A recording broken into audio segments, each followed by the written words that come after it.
Hi, Dr. Yoshi with Oasis Family Medicine, and this is going to be about packaged and processed foods. This is probably the most important when it comes to foods. What we put in our mouth is probably the number one most important thing when it comes to our long-term health, no matter what part of the body or what condition we are worried about. And this day and age, I think most of you who are listening to me are at least somewhat familiar with good healthy lifestyle. You've heard about healthy eating before.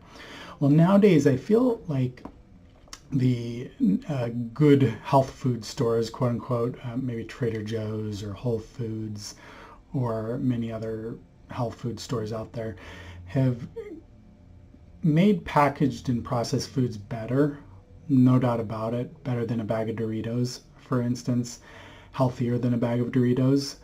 However, we're still dealing with just,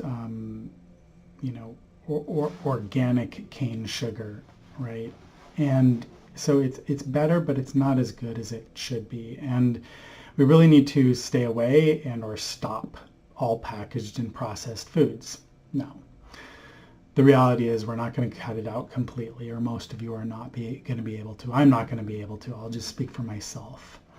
But the more aware we are of this, the more action we are able to take.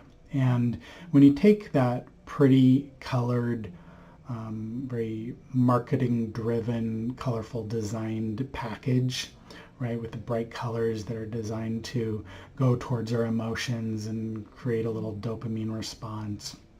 When you actually turn it over and look at the label, I'm betting that most of that has sugar and or vegetable oils in it. And again, these might be better than the average packaged foods from Ralph's or Vaughn's or Safeway or other grocery stores like that. However, organic cane sugar does not actually count as being healthy. Not in my book, at least. Might be better than corn syrup, but it's still sugar.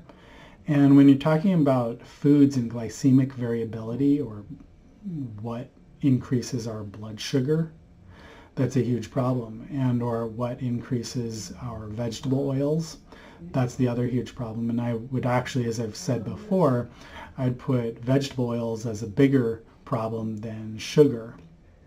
And so I'm going to encourage you to turn it over and look and see if vegetable oils are part of the packaging, i.e. sunflower oil or canola oil or safflower oil. All of these healthy chips out there, for instance, still full of vegetable oils, still really doing harm.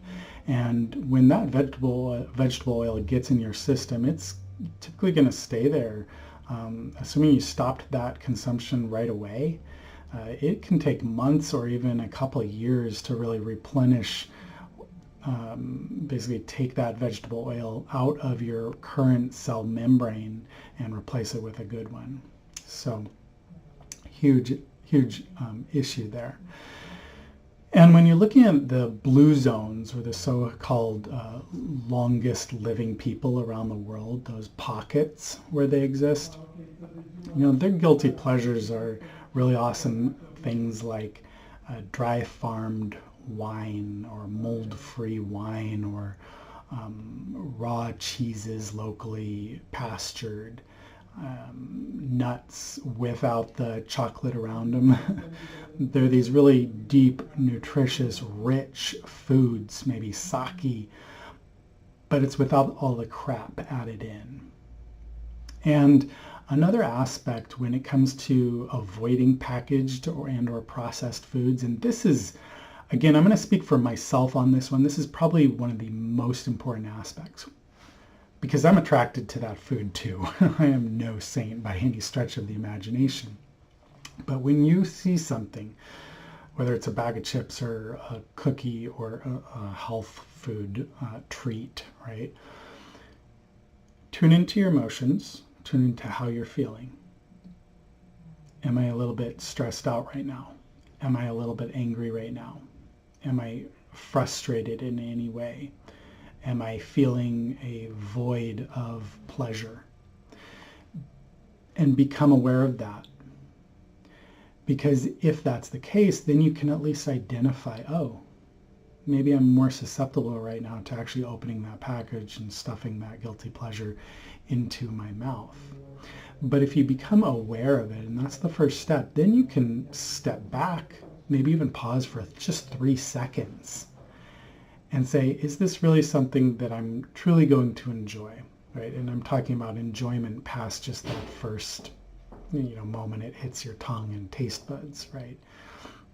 What I'd strongly recommend is to take a breath.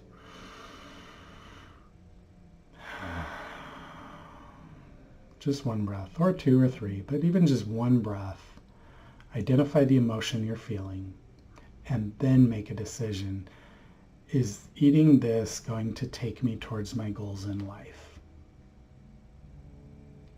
And then you make the decision whether you want to continue eating that or not. And if you do, that's okay, but at least you have identified and you have gained power and control over your eating. And, sure, in an ideal world, avoid all the packaged processed foods out there, right? In my book, again, speaking for myself, it's not what I'm going to choose to do, because I want to be able to indulge in those guilty pleasures, in the not so good guilty pleasures, every so often. So whether you're using some kind of 90-10 rule where 10% of the time you're allowed to do that, or maybe it's on the weekends, or maybe it's one handful of something 3 nights a week, something so that or maybe it's better yet, would be my suggestion, would be to only partake in that during a really important social occasion. That way you can really enjoy being around your family or friends or colleagues and experiencing those fun foods, because food is a very sociable event. And so that video, a few minutes long, but it's a really important piece of the puzzle. I really encourage you to identify your emotional frame when you're looking at one of those packaged processed foods. Also read that label. Check out if it's a healthy sugar or if it's vegetable oil in there, because if it is, it's not good for you. Okay? I hope this video serves you. My best to you.